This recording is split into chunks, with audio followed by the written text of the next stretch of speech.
जिज्ञासु मित्रों, बहुत बहुत अभिनंदन है आप सभी का दिव्य सृजन में। प्रत्येक दिवस की भांति आज फिर हम यह लाइव चर्चा का कार्यक्रम शुरू कर रहे हैं और इस लाइव चर्चा के इस कार्यक्रम में आज हम श्रीमद् भगवद गीता, जी हाँ, श्रीमद् भगवद गीता के तीसरे अध्याय पर चर्चा शुरू कर रहे हैं।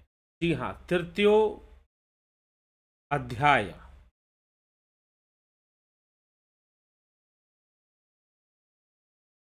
तो यह तृतीय अध्याय की जो चर्चा है, वास्तव में एक बात हमें समझना चाहिए कि यह जो भी श्रीमद् भगवद गीता में तृतीय अध्याय या द्वितीय अध्याय या जो भी अध्यायों की संख्या दी हुई है, वैसे तो कृष्ण अर्जुन की जो चर्चा है वह कोई अध्यायों में तो नहीं बटी होगी, हमें यह भी सोचना चाहिए। और यहां पर भी अगर आप देखेंगे, अगर इस स्थान पर भी अगर आप देखेंगे तो कोई ऐसी नहीं कि चर्चा बटी हुई है, वही चर्चा चली जा रही है जो चर्चा पहले चल रही थी।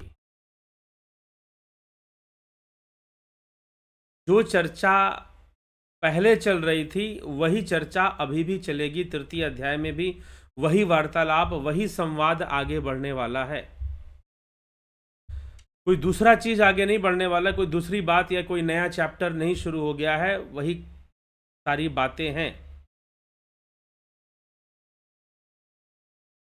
अर्जुन का वही विषाद मौजूद है, जैसा था आज भी है। आज भी कहने का मतलब हमारे लिए आजकल हो रहा है, क्योंकि हम इसे अलग अलग दिन में इसकी व्याख्या सुन रहे हैं। लेकिन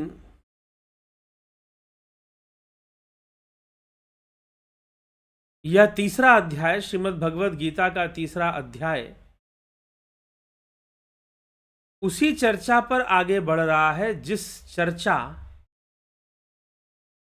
पर वह आगे बढ़ा था। जो चर्चा चल रही थी, अर्जुन का विषाद, उसका प्रश्न, उसके संशय, तो उसी संशय पर ही चर्चा आगे बढ़ रही है कि अर्जुन का संशय है कि वह युद्ध करने के लिए तैयार नहीं है, वह युद्ध नहीं कर सकता। तो भगवान श्री कृष्ण अब इस विशेष रूप से, वैसे तो वो पहले से ही कर्म योग की चर्चा कर रहे हैं, लेकिन तीसरा अध्याय मुख्य रूप से इसका नाम कर्म योग नामक अध्याय है। यह भी हमें समझ लेना चाहिए कि यह कर्म योग नामक अध्याय है। इसमें कर्म योग को ही विशेष रूप से समझाने का प्रयास भगवान श्री कृष्ण करते हैं। पीछे जो हमने सुना देखा वह क्या था? सांख्य योग नामक दूसरा अध्याय था। यह कर्म योग नामक तीसरा अध्याय है। तो आज का जो विषय है हमारा कर्म योग से, तो कर्म योग को समझने के पहले यह समझना है कि कर्म कौन करता है और कर्म कौन करवाता है। तो आज हमारा यही विषय है कि कर्म कौन करता है, कौन करवाता है। यद्यपि इस प्रश्न का थोड़ा उत्तर हमें दूसरे अध्याय में भी प्राप्त हो चुका है, लेकिन कौन करवाता है, हमें कर्म करने के लिए कौन विवश कर रहा है, और कर्म योग की प्राप्ति कैसे होती है, इन दो विषयों को हम आज के इस चर्चा में सुनेंगे और समझने का प्रयास करेंगे, और खुद अपने ही जीवन के बहुत सारे प्रश्नों का उत्तर भी हमें प्राप्त होगा। चलिए, अर्जुन का प्रश्न क्या है? तीसरे अध्याय से ही अर्जुन अपना प्रश्न करता है। दूसरे अध्याय में ब्राह्मी स्थिति कि प्राप्ति किनको होती है, कैसे होती है, स्थित प्रज्ञ के लक्षण क्या हैं, इन सभी बातों से भगवान श्री कृष्ण समाप्त करते हैं। अब अर्जुन अपना प्रश्न रखता है कि मुझे अब अगले प्रश्न का उत्तर दीजिए।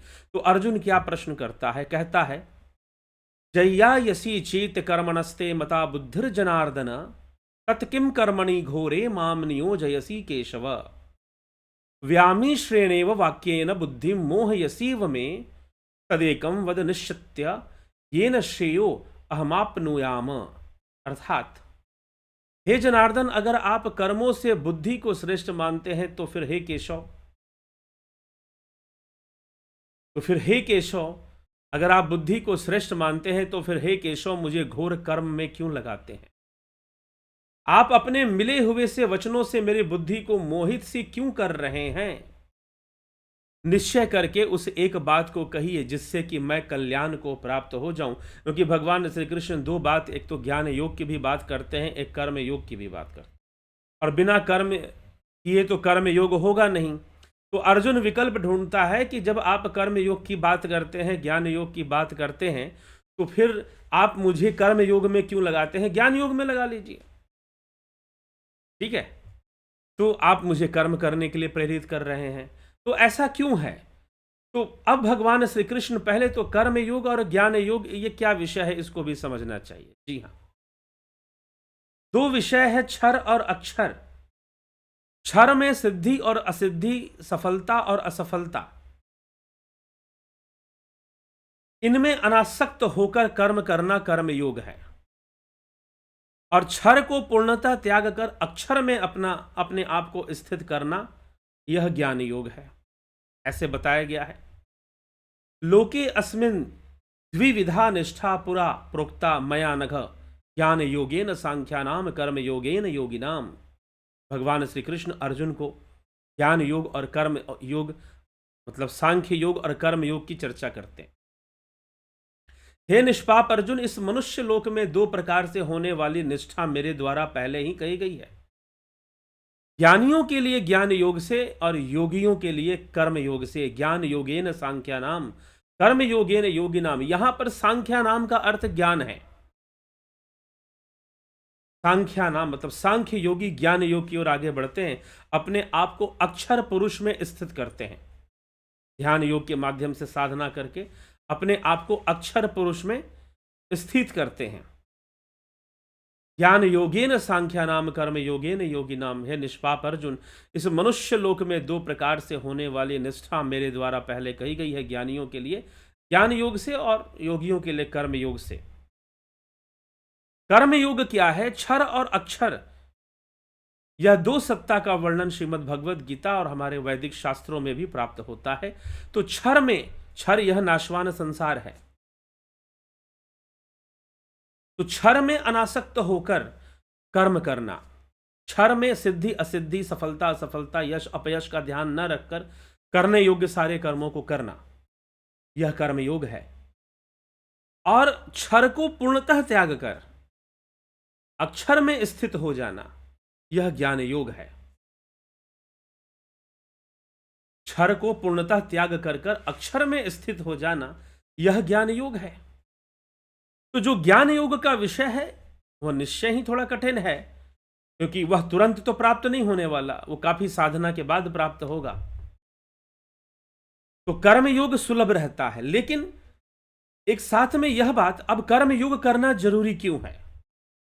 प्रश्न ये उठता है। अर्जुन का बहुत सुंदर प्रश्न है जी, बहुत मनभावन प्रश्न है अर्जुन का, अर्जुन के अनुकूल।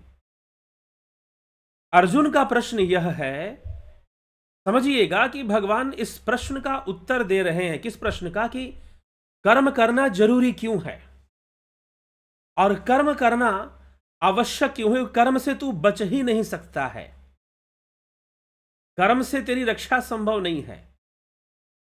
तो कर्म, पहले तो यह समझ ले कि कर्म योग क्या है, ज्ञान योग क्या है। तो इसका सीधा सा अर्थ है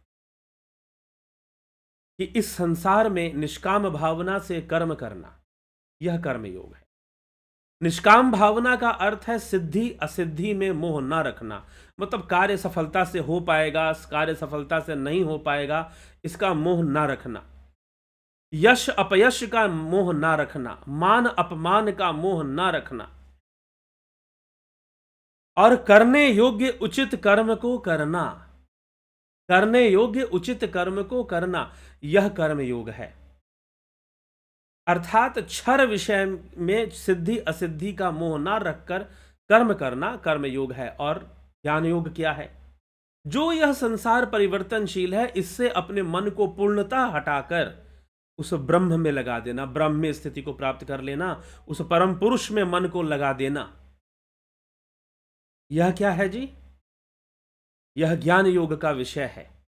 पहले तो भगवान यह समझाते हैं, अब यह समझाते हैं कि भैया ऐसा है कि साधारण मनुष्य के लिए इस संसार में कर्म करने के अलावा कोई उपाय नहीं है उसके पास। कैसे नहीं है वो बात वो समझाते हैं, सुनिए। तो भगवान कहते हैं यहां पर इस अगले श्लोक में, चौथे, न कर्मणा मनारंभा नैष्कर्म्यम पुरुषो अश्नुते न च संन्यसनादेव सिद्धिम समधिगच्छति।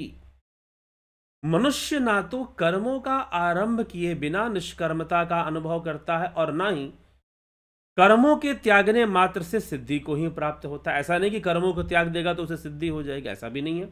कर्म करने मात्र से ही सिद्धि आएगी, और ना ही वो कर्मों को त्याग कर निष्कर्म को कर्म मुक्त भी नहीं होने वाला। अगर कोई ये व्यक्ति कहता है कि मैं कर्म नहीं करूंगा, तो वो ऐसा कहने से और कर्मों के त्याग से वो कभी कर्मों से मुक्त नहीं हो पाएगा। नंबर 1 पॉइंट ये है, भगवान कह रहे हैं। दूसरी बात क्या है कि यदि वो कर्म नहीं करेगा तो उसे किसी प्रकार की सिद्धि भी नहीं होने वाली है। भाई कर्म नहीं करके क्या प्राप्त कर लोगे? तो कर्म आप नहीं करोगे, आपका निर्णय है कि भाई मैं कर्म नहीं करूंगा। अर्जुन का निर्णय है कि वो कर्म नहीं करेगा, या आप यह निर्णय ले लीजिए अपने जीवन में कि आप कर्म नहीं करेंगे। तो आपका जो यह निर्णय है कि आप कर्म नहीं करेंगे, नहीं करने से भी ऐसा नहीं कि आप निष्कर्मता को प्राप्त हो जाएं। कर्म तो होगा, कर्म तो होगा, ऐसा नहीं कि आप निष्कर्मता को प्राप्त हो जाएंगे। तो अब यहां पर भगवान समझा रहे हैं कि भाई कर्म योग क्यों जरूरी है। इसलिए जरूरी है कि कर्म ना हो यह संभव नहीं है, कर्म तो होगा ही होगा। अगर आप ये कहोगे कि मैं फला कर्म नहीं करूंगा, मैं फला कर्म नहीं करूंगा, लेकिन ठीक है वो कर्म नहीं होगा, लेकिन दूसरा कर्म तो होगा। अब यहां पर सांख्य की कर्म परिभाषा चल रही है। मीमांसा शास्त्र में कर्म इसी कर्म का आधार है, लेकिन परिभाषा अलग ढंग से मीमांसा शास्त्र में प्राप्त होती है। तो कर्म तो आप कर रहे हो, आप कर्म से बचना ही असंभव है आपके लिए। तो कह रहे हैं कि कर्मों के त्याग से ना तो वो निष्कर्मता को प्राप्त होगा, कि ऐसी स्थिति को नहीं प्राप्त होगा जहां कोई कर्म ना हो रहा हो। दूसरी बात, कर्मों के त्याग से उसे कोई सिद्धि भी नहीं मिलनी है। तो भाई कर्म त्याग कर करना क्या है फिर? कर्म का त्याग करना, ये कहना कि मैं कर्म नहीं करूंगा, ये तो महामूर्खतापूर्ण बात है।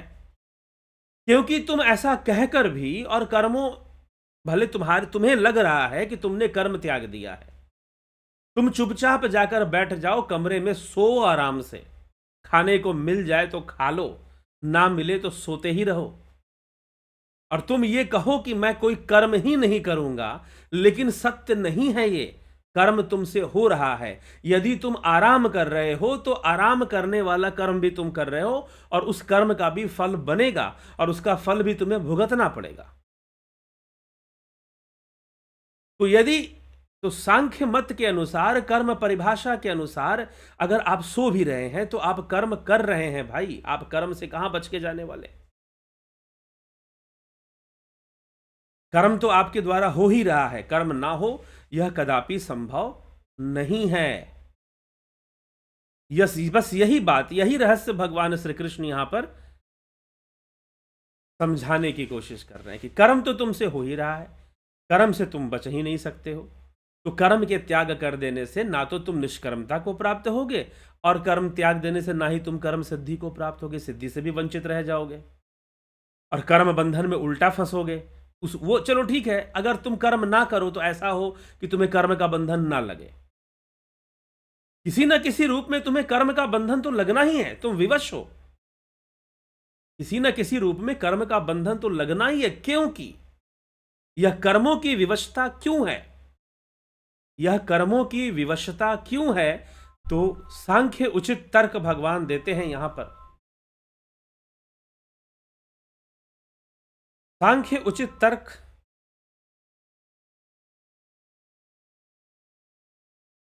भगवान श्री कृष्ण यहां देते हैं अर्जुन को, और क्या कहते हैं कि कर्म होते कैसे हैं। इस विषय को समझाते हैं कि कर्म कैसे होते हैं, किस प्रकार से कर्म होते हैं। अगले ही श्लोक में, पंचम श्लोक तृतीय अध्याय में, बहुत बड़ा रहस्य प्रकट करते हुए भगवान श्री कृष्ण कहते हैं अर्जुन से कि हे अर्जुन, नहीं कश्चित क्षणमपि जातु तिष्ठत्य कर्म कृत, कि कोई भी मनुष्य किसी भी अवस्था में क्षण मात्र भी कर्म किए बिना नहीं रह सकता। क्यों नहीं रह सकता? क्यों नहीं रह सकता? यह क्या है? यह सिद्धांत है। तृतीय अध्याय का पंचम श्लोक सिद्धांत है। सिद्धांत कहने का मतलब जो अपने आप में सिद्ध है, उसे कोई बदला नहीं जा सकता। यूनिवर्सल ट्रुथ है जो, यह यूनिवर्सल ट्रुथ है। नहीं कश्चित क्षणमपि जातु तिष्ठत्य कर्म कृत, कोई भी मनुष्य किसी भी अवस्था में क्षण मात्र भी कर्म किए बिना नहीं रह सकता। कार्यते हयवशः कर्म सर्व प्रकृतिर जैर गुणे, नहीं कश्चित क्षणमपि जातु तिष्ठत्य कर्म कृत कार्यते हयवशः कर्म सर्व प्रकृतिर जैर गुणे। क्षण मात्र भी कर्म किए बिना नहीं रह सकता, क्योंकि प्रकृति के परवश सब प्राणियों से प्रकृति जन्य गुण कर्म करवा लेते हैं। प्रकृति के वश में होने के कारण और गुणों के परवश होने के कारण सभी प्राणियों से, जितने भी प्राणी इस संसार में हैं, उन सबसे, सभी प्राणियों से ये जो प्रकृति है कर्म करवा लेती है। सभी प्राणियों से यह प्रकृति कर्म करवा लेती है। प्रकृति के जो प्रकृतिर जैर गुणे, प्रकृति के जो गुण हैं, कौन कौन से गुण हैं? सतोगुण, रजोगुण, तमोगुण। जी हां, जब सतोगुण, रजोगुण, तमोगुण विषमता को प्राप्त होते हैं, जब यह विवर्तित होते हैं, परिवर्तित होते हैं, विषम अवस्था को प्राप्त होने लग जाते हैं, तो यह परिवर्तित होते हैं। सतोगुण रजोगुण की ओर बढ़ता है, रजोगुण तमोगुण की ओर बढ़ता है, फिर तमोगुण भी रजोगुण की ओर बढ़ता है, और सतोगुण की ओर भी बढ़ते हैं। तो कोई कम होता है, कोई ज़्यादा होता है, घटता है, बढ़ता है, और इस परिस्थिति में बुद्धि का विकास होता है। क्योंकि बुद्धि का काम भेद करना है। भेद तभी होगा जब विभिन्नताएं होंगी। डिस्क्रिमिनेट करना है, डिस्क्रिमिनेशन तभी पॉसिबल है जब चेंजेस होंगे और चीजें अलग अलग दिखाई देंगी।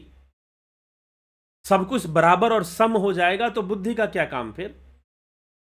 और यहीं से बुद्धि के प्रादुर्भाव से कर्म शुरू हो जाता है। जी हां, अब पूछोगे कि कर्म कौन करता है?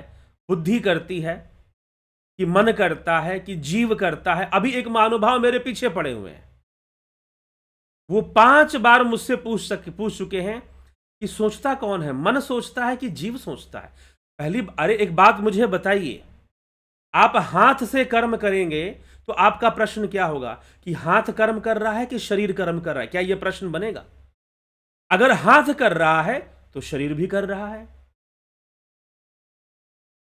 क्योंकि हाथ शरीर का अंग है। वैसे ही अगर बुद्धि सोच रही है, इसका मतलब जीव सोच रहा है।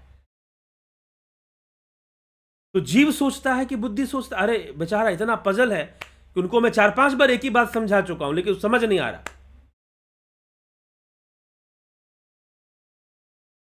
अगर हाथ से कुछ करोगे तो क्या कहा जाएगा कि शरीर नहीं कर रहा, हाथ कर रहा है?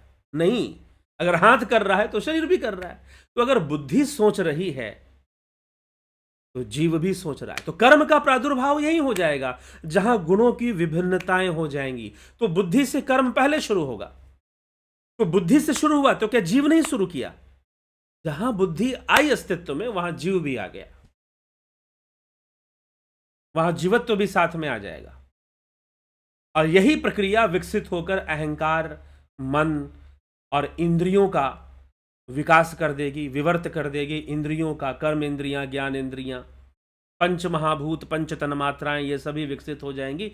24 तत्वों का वर्णन आता है सांख्य शास्त्र के अंतर्गत। बहुत बेहतर तरीके से अगर आपको इस विषय को समझना है तो फिलोसॉफी का कोर्स ज्वाइन कीजिए, जो 29 दिसंबर से शुरू होने वाला है। जी हाँ, फिलोसॉफी का कोर्स फिर ज्वाइन कर लीजिए। उसमें इसकी सांख्य दर्शन की व्याख्या आपको पूरी मिलती है, कैसे गुणों का विकास होता है, कैसे गुण परिवर्तित होते हैं, कैसे प्रकृति से सृष्टि होती है, कैसे पुरुष अधिष्ठाता बनता, ये सारी चर्चा सांख्य शास्त्र में मिल जाती है। यद्यपि ये सारी चर्चा गीता में भी मिल रही है, ऐसी बात नहीं है। भगवान कृष्ण भी ये सारी चर्चा दे रहे हैं। संपूर्ण सांख्य सिद्धांत को श्रीमद् भगवद गीता में प्रस्तुत किया गया है। ठीक, तो भगवान श्री कृष्ण कहते हैं कि हे अर्जुन, यह संपूर्ण जीव जगत इस प्रकृति के वशीभूत होकर, प्रकृति के 3 गुणों के वशीभूत होकर कर्म करने के लिए विवश किया जाता है। इसीलिए सिद्धांत क्या कहता है कि क्षण मात्र के लिए, नहीं कश्चित क्षणमपि जातु तिष्ठत्य कर्म कृत। क्षण मात्र के लिए कोई यह बोले कि मैं कर्म नहीं करूंगा, यह संभव नहीं है। क्षण मात्र के लिए भी कोई ये कहे कि मैं कर्म नहीं करूंगा, यह कदापि संभव नहीं है, असंभव है, एकदम सर्वदा असंभव है और असंभव ही रहेगा। इस जीव मात्र के लिए, इस प्राणी के लिए, इस संसार में रहने वाला चाहे कोई भी जीव, मनुष्य हो, दूसरे योनियों में रह रहे जीव हो, उन सब के लिए प्रकृति ने कर्म को बाध्य किया हुआ है। कर्म तो तुमसे होना ही है, कर्म नहीं होने का प्रश्न ही नहीं है। तुम भले कहो कि मैं ये नहीं करूंगा, भले कहो कि मैं वो नहीं करूंगा, अगर ये नहीं करोगे तो कुछ वो कर दोगे, अगर वो नहीं करोगे तो कुछ ये कर दोगे, कुछ ना कुछ तो तुम करोगे ही करोगे। कर्म तो होगा ही होगा और कर्म बंधन बनेगा ही बनेगा, इससे बचाव संभव नहीं है। इसलिए अर्जुन तू यह कहना ही बंद कर दे कि मैं कर्म नहीं करूंगा। अर्जुन का प्रश्न क्या है कि हे केशव, हे कृष्ण, जब आप बुद्धि को या ज्ञान योग को कर्म योग से श्रेष्ठ मानते हो तो मुझे कर्म योग में क्यों लगा रहे हो? जी हां, ज्ञान योग श्रेष्ठ है, लेकिन व्यवहारिकता में कर्म योग श्रेष्ठ है। वैसे ही भक्ति योग और भक्ति और निर्गुण भक्ति, सगुण भक्ति की जब चर्चा भगवान करते हैं तो वहां पर भी कहते हैं कि निर्गुण श्रेष्ठ है, इसमें कोई संशय नहीं, लेकिन कठिन है। वह सिद्ध योगियों के द्वारा होता है निर्गुण। साधारण मनुष्य के लिए व्यवहारिकता में तो सगुण भक्ति ही श्रेष्ठ बन जाती है, वैसे ही इस व्यवहारिकता में कर्म योग ही श्रेष्ठ बन जाता है। क्यों श्रेष्ठ बन जाता है? क्योंकि प्राणी मात्र की यह विवशता है कि उसको कर्म करना है, कुछ कर नहीं सकता इसमें। वो यह सिद्धांत है, यह यूनिवर्सल लॉ है, यह यूनिवर्सल लॉ है ये कि आपको कर्म करना ही करना है। कोई आपको कर्म करने से बचा नहीं सकता है। कर्म हो रहा है और आपको करना ही करना है।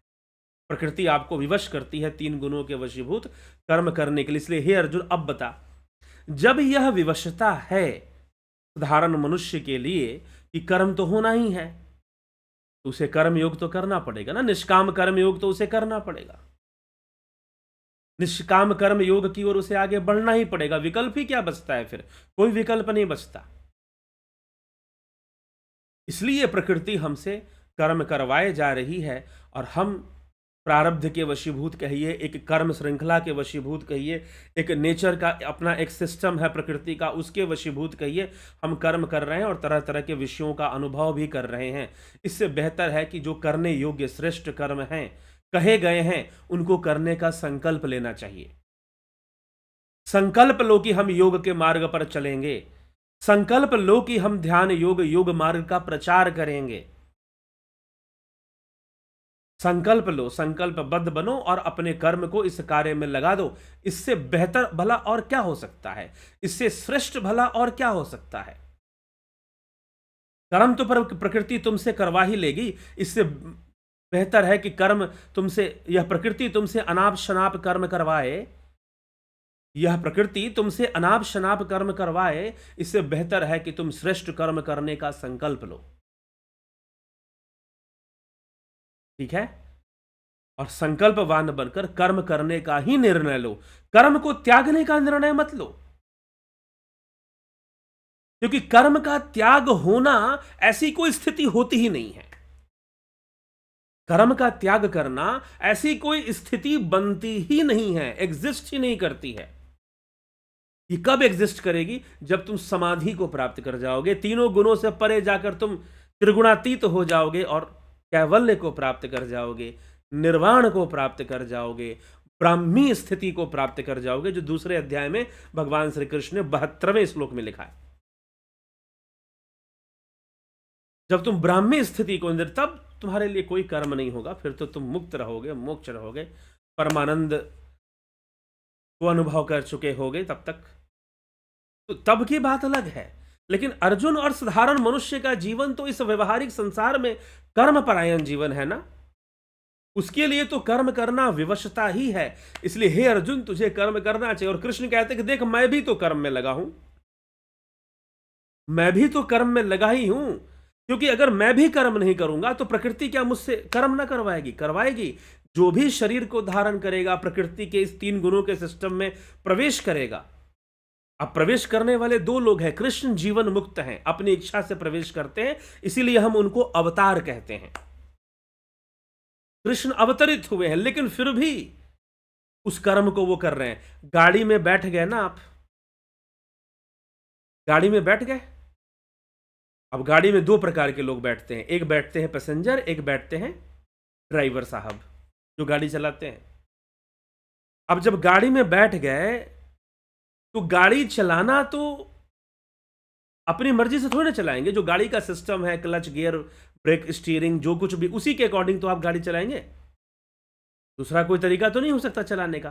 तो कहने का मतलब, आप भले ही ड्राइवर हैं, कृष्ण यहां पे ड्राइवर है, सारथी हैं रथ का, रथ को पकड़कर बैठे हुए। भले ही आप ड्राइवर हैं, आप सब चलाना जानते हैं, लेकिन आपको उसी के सिस्टम में चलना है, गाड़ी के सिस्टम में ही चलना है। तो कृष्ण ने अगर शरीर धारण किया है, वो अवतरित हुए हैं, फिर भी प्रकृति का जो सिस्टम है, कर्म सिद्धांत, उसी के अनुकूल चलना है, तो वो उसी के अनुसार गाड़ी चलाएंगे। अब दूसरे बेचारे पैसेंजर जिनको गाड़ी चलाना आता नहीं है, वो अपना गाड़ी में बैठे हुए हैं, उनको जाना है। अब वो बैठे हुए हैं और गाड़ी चल रही है, तो वो क्या बोलेंगे? मैं बैठा हुआ हूं। वास्तव में वो चल रहे हैं। भले ही वो बैठे हुए हैं, आप ट्रेन में जा रहे हो, स्लीपर क्लास में या एसी में, आपने टिकट रिजर्वेशन करा लिया, आप सो के जा रहे हो, लेकिन फिर भी आप चल रहे हो, सोते हुए भी आप चल रहे हो जी, क्योंकि ये प्रकृति चल रही है। सोचो, ये पूरी दुनिया, अगर मैं ये कहूं कि आप जो है 30 किलोमीटर प्रति सेकंड के हिसाब से भाग रहे हो, अगर मैं ये कहूं कि आप 30 किलोमीटर प्रति सेकंड के हिसाब से भाग रहे हो, घूम रहे हो, रोटेट कर रहे हो, अगर मैं ऐसा कहूं तो क्या गलत होगा? गलत नहीं होगा। इस अर्थ की जो मूवमेंट है, जो स्पीड है, वो क्या है? 30 किलोमीटर पर सेकंड, 30 किलोमीटर। इमेजिन कर सकते हो कि 1 सेकंड में 30 किलोमीटर। तो प्रकृति भाग रही है, घूम रही है, लेकिन हमें कहां भान है कि ये दुनिया घूम रही है तो हम भी घूम रहे हैं, प्रकृति भाग रही, ये पृथ्वी भाग रही तो हम भी भाग रहे हैं? जी नहीं, हम तो अपने में लगे हुए ना, इंद्रिय भोगों में लगे हुए हैं। अब हमें ये चाहिए, हमें तो बैंक बैलेंस सेट करना है, लाइफ सेट करनी है, अपनी नहीं तो परिवार की करनी है, ये करना है, वो करना है, 50 तरह की चीजें। कर्तव्य आपको मिले हुए हैं, कर्म आपको मिले हुए हैं, सामने कर्म आ जाता है, जैसी परिस्थिति सामने आ जाती है वैसा कर्म आप करने के लिए तैयार हो जाते हैं। तो ये सारी परिस्थितियां बननी शुरू हो जाती हैं, सारी चीजें आगे बढ़नी, तो कर्म हमें करना पड़ता है। यह विवशता है, यह प्रकृति ने आपको बांध के रखा है कि बेटा कर्म नहीं करेगा तो जाएगा कहां?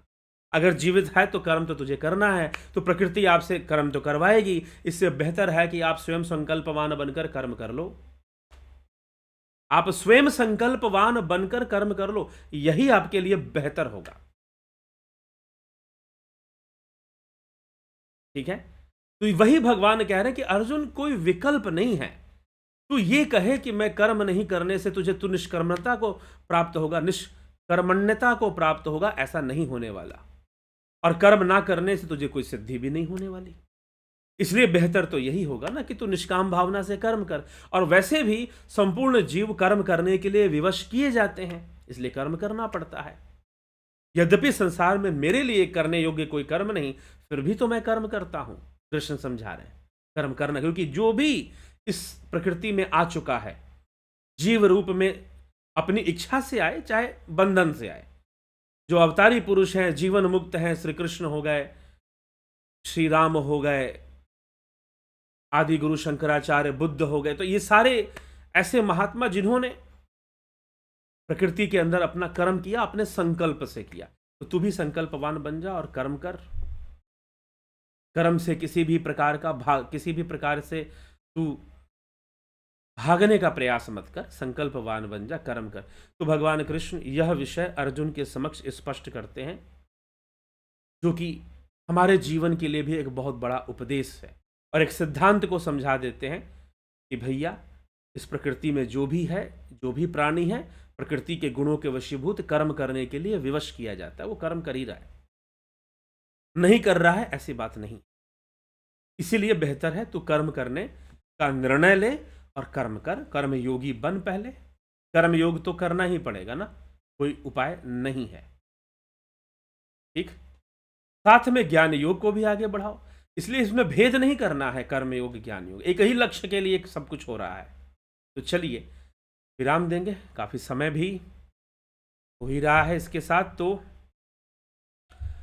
ध्यान योग शुरू हो रहा है 30 दिसंबर से, 3-4 दिन शेष है मात्र, आप ज्वाइन कर लीजिए। प्राकृतिक चिकित्सा भी 20 दिसंबर से शुरू हो रहा है, ज्वाइन कर अवश्य लाभ उठाइए। बहुत बहुत आभार आप सभी का।